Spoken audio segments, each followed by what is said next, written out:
This is Mile High. Do I want to tell the story or do I want to show the message? You've got a lot of work to do between Mile High.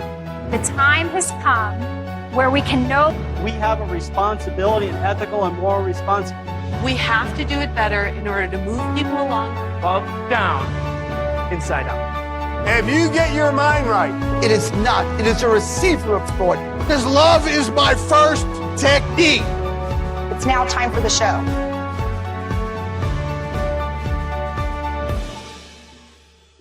Welcome to the Mile High Podcast. This is your host, Dr. Daniel Knowles. Thank you for joining us. And the first thing I'm going to share is to make sure you know to never miss an episode of Mile High Tick. Hit subscribe, whether you're listening to this on iTunes, Google, Stitcher, YouTube, whatever it might be, Facebook, so you always stay in tune with Mile High. And of course, we don't want you to make sure to dial in being at Mile High August 20th to 23rd, 2020. It's easy to remember. It's the Roaring 20s. And you can find out all the details at www.milehigh2020.com. Today, I am so enthused, excited to welcome to the podcast one of this year's speakers who's going to be her first time on the Mile High stage. Every time I've heard her speak and all the material I've seen her do online, I've been so impressed with. I feel like we're on a similar path, and I'm excited to do this interview with her. Dr. Nona Djavid, and I always wonder if I'm messing up her name. Dr. Nona, so I always just say the first name. Dr. Nona, at the age of 16, migrated to the U.S. She found her way to chiropractic school at Life West, preceded by being at Berkeley, and has then grown in her life and practice to $1 million practice and mentoring others. She is one of the things I love about her story is I love success stories of people that really had to start from the very beginning, and I love hearing and seeing that, and that's one of the reasons why I look up to her and what she's done. Welcome and thank you for joining us, Dr. Nona. Thank you. What a great introduction. Thank you. I love it. And I'm excited to be here. Thank you. So first of all, let's have people get to know you a little bit better. So how did you find your way into the chiropractic world? You know, it sounds cliche every time I say it. Obviously, you get that question all the time. And every time I say it, I have to preface it with, it's so cliche. But it's true. I feel that chiropractic really found me because I was ready to go in a completely different direction. I had we have a lot of family members in the healthcare field, Western medicine. And so I was always sort of pushed in that direction, but I just innately knew there was something off about it. I didn't want to go out and just prescribe medicine to my patients or become a dentist and be in their mouth or whatever. But I was on that path. I mean, even like all the way through Berkeley, I applied, I got accepted to NYU, and like last minute I had to break the news to my parents, like, listen, I'm not going to dental school.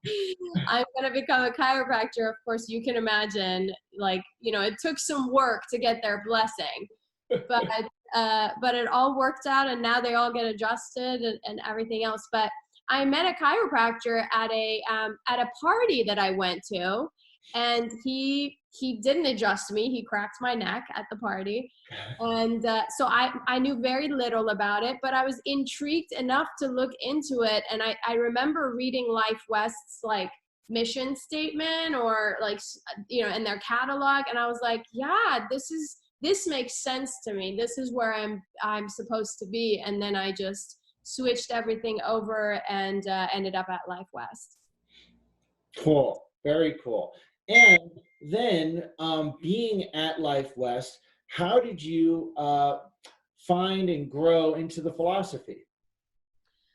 At Life West, it was easy, but I'll have to be honest, I didn't really get into it at Life West. It wasn't until I want to say a few years into practice. I know I'm a little embarrassed to say that, but I was looking for like that philosophical, that chiropractic conviction. I remember telling myself or the universe, I would be like, okay, well, what is this conviction everybody talks about? I want some, you know, what is this philosophy? Because I did CBP and it was great. We did structural correction and all of that, but it was very much like left brain. It was very much structural, analytic.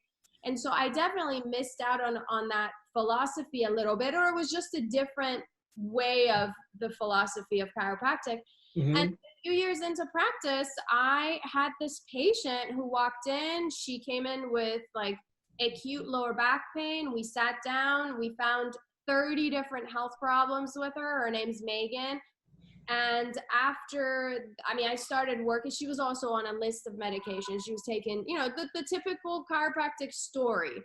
I took her on, we worked on her, she got better. She brought in her daughter, who was a 4-year-old toddler at the time.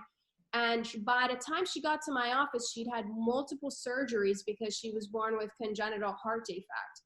And so she was on breathing treatments daily, headaches, you know, all kinds of stuff. Immune system was basically non-existent. Her mom wouldn't even let her go outside to play with other kids or have a play date because she would just get sick. And I started working with Audrey. Audrey started to feel better. And then there was a time in practice where my husband was like, you should get some patient testimonials. And honestly, I was so jaded. I just knew chiropractic was gonna help people because that's what it was doing in my practice. So I picked a few patients. They came in on a Saturday, set up the videographer and everything, and I start talking to Megan. And you know, I asked her 3 questions. And I remember the last question was, Megan, what would have happened if you didn't come to the practice? And I remember Megan just kind of got internal and tears started to flow and she kind of got quiet. And then next thing you know what she said was like totally shocking because I wasn't expecting. I was expecting her saying something like, my life would suck, I would be in pain, you know, whatever. And she goes, 2 days before I walked into your practice, I was going to commit suicide. And I think that was the moment where philosophy, conviction, science, all of it, like if you can imagine, they all just kind of came together for me. And that was the moment where I realized that chiropractic was more about giving people their potential back versus, you know, and I was swimming in like neck and back pain patients. I just couldn't see the big picture. Mm-hmm. But I really think that it was literally 3 years into practice. I had exposure to chiropractic philosophy and all of the good stuff. But it wasn't until that moment where I really, really got it. You know, I think that's very beautiful. And I know I've had so much, I mean, I'm like getting teared up because I've had those experiences in my office taking care of people. And, you know, that can happen at any chiropractic institution, Life West, Sherman, whatever, that people get some exposure but don't really have that fully ingrained in their being because it's not as much a part of the chiropractic education it was in, say, the 20s or something, right? We're in a different era of chiropractic in so many ways. However, there's this place where you get to a point of there's a spine correction area or we're working in those clinical indicators that I've got as an outcome. There's an area where like, oh, I'm thinking about the person's symptoms going away, but there's a whole nother encapsulation when you're like, this is the person's life and you realize, you know, how much you're impacting the person's life. And then the mission and vision take on a whole, you know, other meaning. And I know many other people speak about that because, and what I hear from you, and what I take away from that is that you get to the point where this is, you know, it's about the person's lives. And you have a chiropractic experience. People can, I think one of the problems with chiropractic is not enough people have had a chiropractic experience. I mean, not enough chiropractors have had enough chiropractic experience, such as you just said. Yeah. You know, maybe they'll have it, you know, themselves as a patient, or they'll have it in school, or they'll have it in practice when they're like, these miracles happen. This is so much bigger than me, you know? So another reason why I'm so grateful that you'll be a mile high sharing, because I see that in you all the time. And so with that, you know, you've had an uber successful practice, not always, but we've all had our ups and downs. We didn't all start out with $1 million practices, but like you've had an uber successful practice. With that, what were some areas of growth that helped you grow from where you started to what created that for you? Yeah, that's a great question. So I went. So when I graduated from chiropractic school, I got a job immediately as an associate. I worked as an associate for a short period of time, and then I decided it was not the right fit. And so I left, and I immediately started an independent contracting position where I would be able to hold on to my patients and move them if I had to. And that lasted about 6 months. The doctor actually kicked me out of that practice because I was outgrowing the practice. So she goes, hey, you have 30 days, either move out or become my employee. And so I ended up I got forced into starting my own practice. But this is back in 2008 when I had to start my practice. And back then the economy crashed. I remember that. Right? So everybody I was around in practice. right? And it impacted every single one of us. I mean, I remember talking to a patient, and I'm like working on her neck and about to adjust her cervical, and the patient starts crying, and I'm thinking, what did I do? And she's like, I just lost my house. I lost money in the stock market, da da da. And so it was definitely an interesting time, and it was definitely an interesting, challenging time to enter into business, which for those students who are graduating today and in this season, with everything that's going on with the corona, with the economies of global economies, it's similar, if not worse, right? So you'll hear people say, and I did in 2008, everybody was like, this is the worst time to start a business. Look, that chiropractor down the street just failed. They just closed their doors. That store just closed. This house just forked. So I just kept hearing it. And I was like, man, I have two options. I either subscribe to that, or I have to pick a completely new and different and weird and probably nonsensical perspective in order to succeed, if I want to succeed. So if I had subscribed to the idea that the economy is crap and it's going to crash and it's the worst time to start a business, I would have never done anything with it. I would have been an associate. I may have gotten out of chiropractic at that point. And then instead I decided, you know what? I'm going to subscribe to the idea that I'm going to succeed in a bad economy, so that when the economy picks up, I just put my feet up and enjoy the ride. Because I know if I can succeed in this crashed economy, then guess what? I've figured it out. So then I think that was instrumental and crucial in, establishing the habits that I established, the routines that I had for myself, all the things, because at that point, because it was a sink or swim situation, I didn't come from money. I didn't have a ton of money to start a practice. As a matter of fact, I didn't borrow. I built it slowly. I remember having like one table and one traction unit when I first started in a dinky little space. And then within a few years, I was able to bought the space next door and all of that. But I think that that was really instrumental, because in the sink or swim, I was willing to do whatever it took to be successful, and to get to that next level. And so I tried everything. I did door to door. I hustled basically. And I was able to get out of that. Mm-hmm. I love it. And here's the thing. Guess what? In a bad economy, there's still subluxated spines.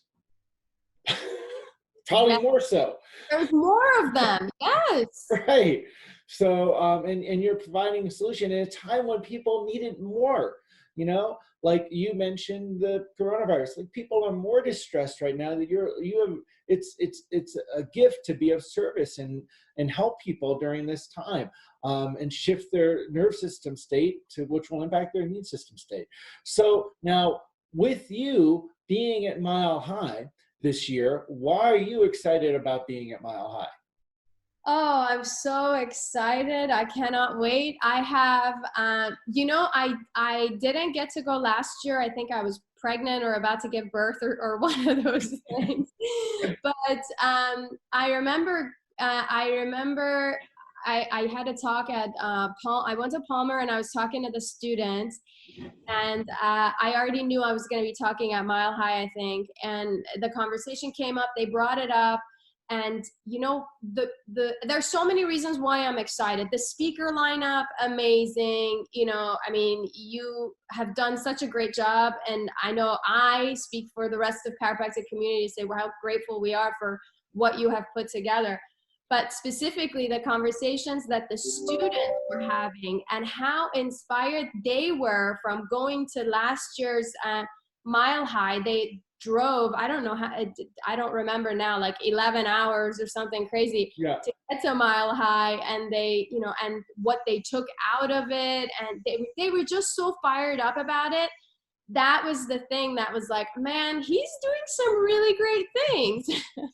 Well, and thank you for saying that. And, you know, you and I share, you know, some level of, as many of the speakers do, some level of, we like the chiropractic profession being in a different place than where it is. And I think that all of us share that for sure.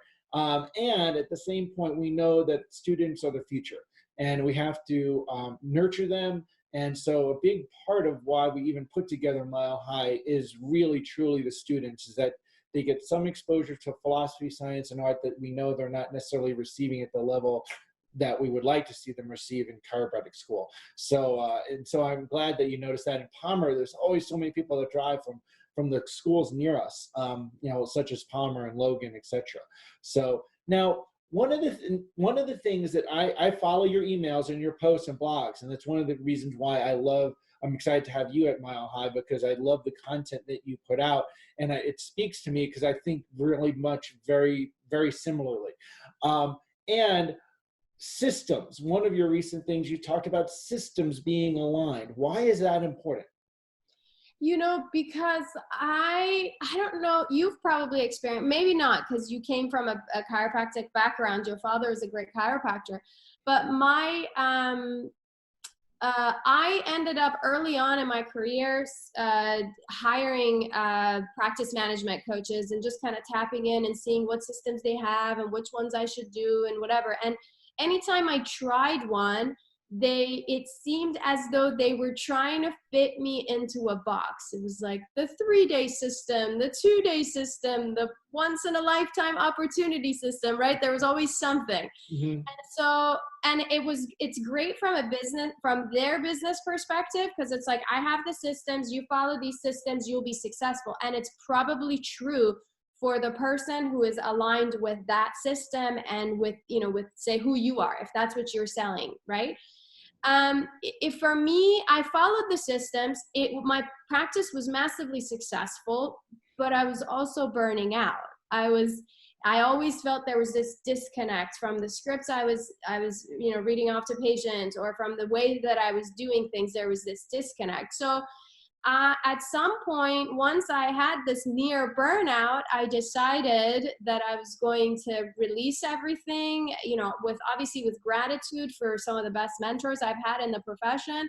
It just that it wasn't aligned with me. So I started to move away from that, and I started to evaluate every system, every script, like literally new patient phone call all the way to the close, or, you know, the stuff I would tell patients, whether I have a workshop, I don't have, what kind of marketing I would do. And my niche, I started to get specific with, so I started to just align every word that would come out of my mouth and every system that I would have with who I was and what I believed about chiropractic. And that Megan story was crucial in that. Like, if I believe that chiropractic is about life or death, then I'm practicing completely differently than if I thought it was about back pain and neck pain. Right. And right. I think I'm getting off track here, but if there are any students or new doctors that are watching or listening, I want them to know that because the idea is with young doctors that you have to deal with neck pain and back pain. And to some degree, it's correct. They walk into the office, right? Because that's the perception we've put out there as a profession. But it's possible to kind of have them transform and educate them into what you actually do in your practice, right? And you're a great example of that, right? I'm sure people come to you with neck pain and back pain all the time, like all the time. And there is a way to be successful. So the mindset is, I cannot be successful if I'm not seeing neck pain and back pain patients. But the disconnect is, well, yeah, they're back pain and neck pain patients, but the picture is much bigger than that. Like, just step back a little bit. They have neck pain, they have back pain, they also have constipation, they also have bladder infections, they have a list of things, and all of whatever they have going on with their nervous system. Forget the organ problems and their neck pain. How is this having a ripple effect on their generation beyond them, right? And so once you focus on the bigger picture, then there's actually more success you can have. Right. I think that was the experience for me anyways. I agree. A long time ago, I was at a presentation and someone said, was asking, like, how do you get the good patients, right? And he made a joke like, oh, there's a bar they all hang out and I just go there. Like, there's not, that doesn't exist, right? We as a profession have not done a great job in terms of teaching people what chiropractic is. And so there will be people that are neck, back pain, etc., that flock to chiropractic offices because that's what we've told the public, unfortunately. But there's an art to helping them become a long-term practice member, then values that this is rippling through my life. And there's having a process about that and a system that aligns with your values. I just heard, it was another presentation, and someone said, was there talking in the crowd and, not talking amongst each other before people were speaking. Oh, well, they only come in for 3 visits, and if they're not out of pain in that time, they're gone. Like, if that's what we're doing, we're not living up to what our profession is meant to do for people's lives. We're letting people down, Exactly. So now, what part of practice got you you were burned out? What was not working? I think it was because I was trying to fit into this box that I didn't belong in. I think that was definitely part of the burnout. And every time I would go to my practice management group, they would be like, just follow the recipe, just do that, just follow the scripts, like go back to this and go back to that.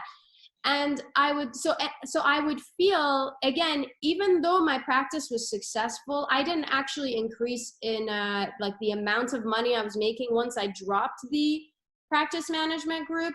But so it was successful. It just wasn't fulfilling. I think that was part of it. The other part was I was spending way too many hours doing things that were not aligned with me, like spinal screenings. I'm more of an introverted personality. I have that introverted personality. So every time I would go, there was this, and it's great. It works for people that love it, do it, it's effective. For me, I just wasn't enjoying it. So I stopped doing the things I wasn't enjoying. I started to design my life first. This is even before kids. Thank God I did that before having kids.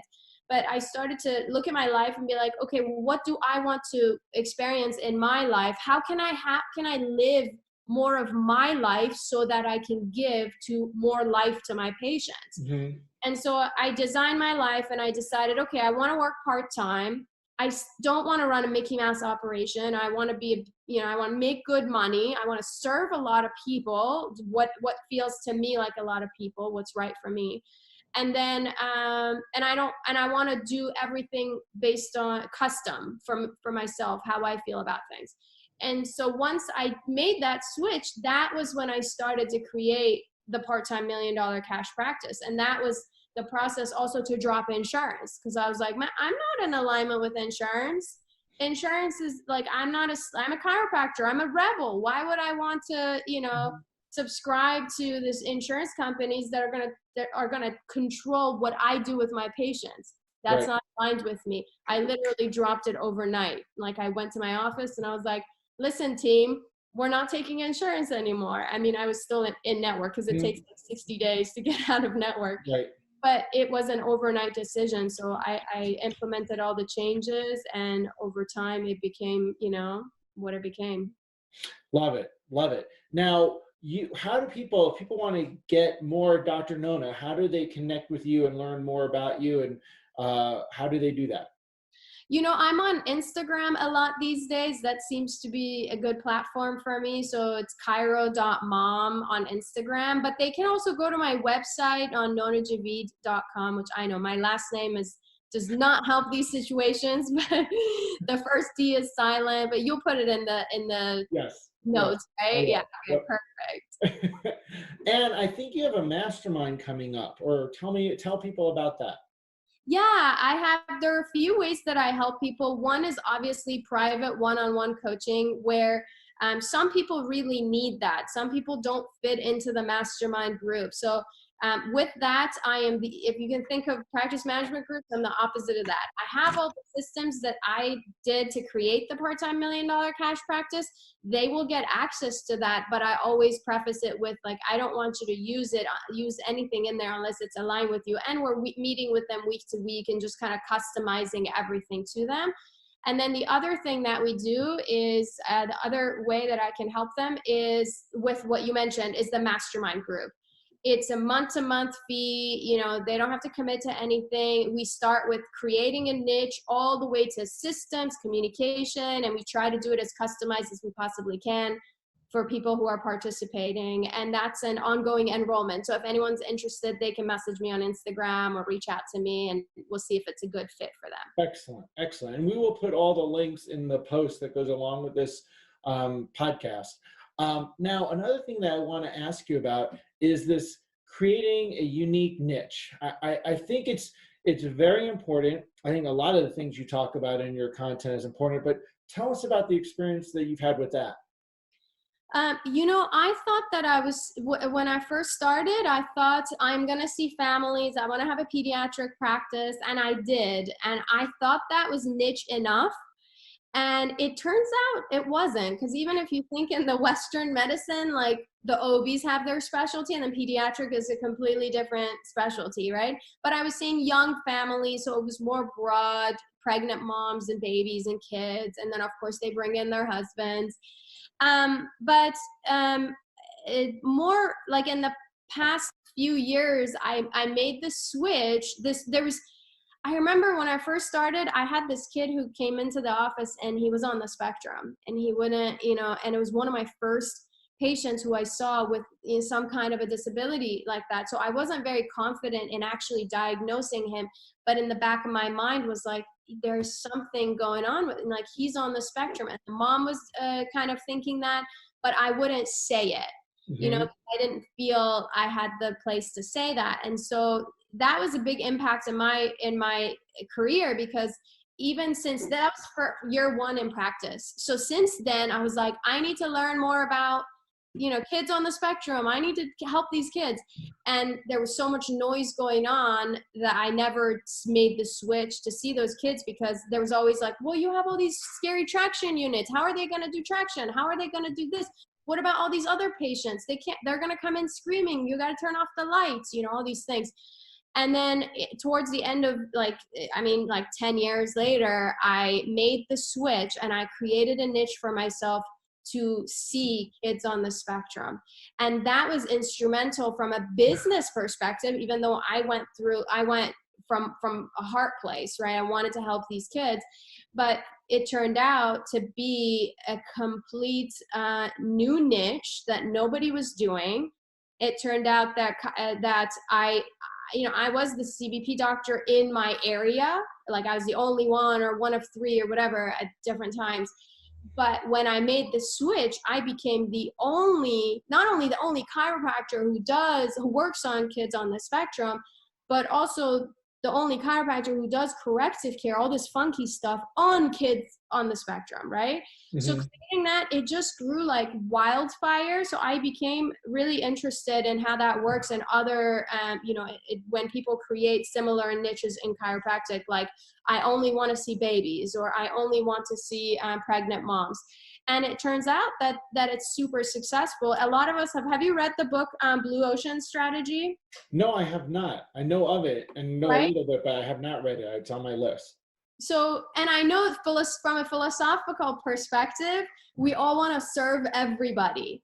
But I think that if we break it down and if I have a niche of, you know, kids on the spectrum, and you have a niche of family and somebody else has a niche of sports. Collectively, I think we have a better chance of seeing everybody in chiropractic care. I know that's not popular opinion, but that's based on the experience that I have had. Well, So, I agree with you. There's a book that I'll recommend to you and to the listeners. It's called The One Page Marketing Plan. Maybe you've heard of it, and it talks about that. Like, you know, if your business, and remember, chiropractic's a business. You running office, unless you're doing a nonprofit care thing. Most of you, it's not a hobby, but you're actually trying to make a profit while you're changing lives for the better. Most running a business, if your niche is everybody that has a spine, that's not a niche, and it's too wide a market. And that book maps that out really well as how, like, with small businesses, especially in chiropractic for the most part, run a small business, having something, you know, dial that in so you can be more efficient with your marketing dollars is very, very important. So to have it will actually increase our reach. And it doesn't mean that everybody with a spine isn't a chiropractic patient, doesn't need care, but as you, an individual, making sure you stand out, you know, head and shoulders and knees above and toes above the crowd. yeah, and to stand out is one thing, and the other is what you touched on, is establishing which marketing methods are going to be efficient for my niche, right? So if I'm seeing moms, I'm not going to go set up at the farmer's market perhaps, or I might not be doing lunch and learns. I might go to a meetup group with moms, or I might reach out to speak to mom groups, right? So it eliminates, and that's how you're able to work part-time, and, you know, because you become way more efficient. Right now, you're all over the place trying to do everything to just bring in new clients. Right. Now, one last thing I'd like to touch on, because this has come up a lot recently, and it's something that you also, and again, I'm so excited for you to be sharing at Mile High. I've seen you speak before. You present incredibly well, and real content that people like help them think and actually implement. And that's one of the things I love about that you'll be presenting this year. It's come up a number of times, people that I'm mentoring, and I was just at Life West. We missed each other. I don't know how we did that, but I was speaking at Life West, and students had this question about, what do we charge, and how much do we charge, and how do we charge so much? I just want to give it away. And like, there was all of that going on in the students asking questions of me.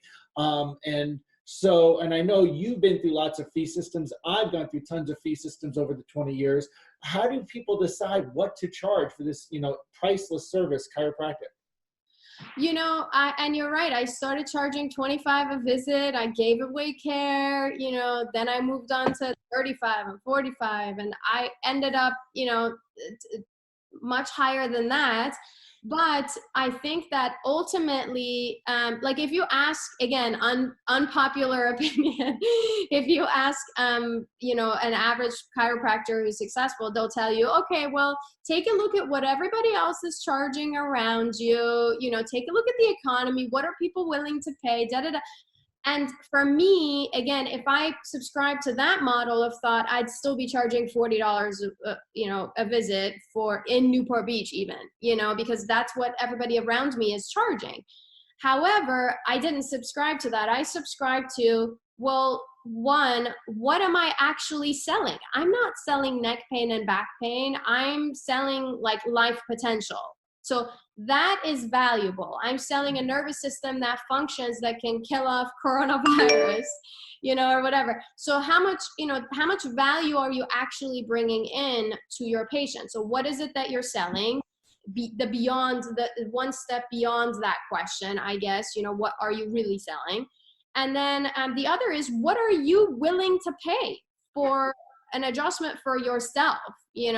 If you have a loved one, for example, that that this chiropractor down the street is the person to go to, and your loved one is suffering, and that you have confidence, you have conviction that this person can help them with such and such problem, what are you willing to pay? I know for you and I who have kids, and a lot of the listeners who have kids, we're willing to do whatever it takes. Like, we'll take out a mortgage on our house, right, to pay for the health of our kids.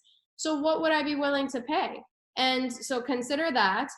and how much value you're bringing in, and then how unique and niche are you? Because if you're just the traditional like rack 'em and crack 'em style, then yeah, that's going to be the $40 adjustment. But if you're bringing an additional value, you've established yourself as completely different than the chiropractor down the street, you have a specialty, or you know what you are focusing on, you know, and you have more of a knowledge in that category, those three categories are going to increase your value of what you are willing to charge. And then of course, how much conviction you have about chiropractic. I think that's going to be the biggest one, is what you believe chiropractic does for people. If you think it's going to get them out of neck pain, it's going to be $40 or less. If you think it's going to do way more, it's going to affect generations beyond that, then guess what? It's more than $40. Right. Absolutely. Love it. Love it. And again, one of the things, because when we talked about students, lots of students will be about Mile High. They need some of this information so they can start, you know, better and improve their learning curve, so they don't end up in the point where they're broke and burned out like you know, experienced, and I experienced also, you know, and I practiced through that economic downturn that you mentioned, where like everything, my whole income dropped down, and I had to, you know, reinvent my office. So I know the experience, right? Yeah. So again, we're psyched to have you at Mile High, August 20th to 23rd, milehigh2020.com, easy to remember. What's any last thing you'd like to share with our listeners?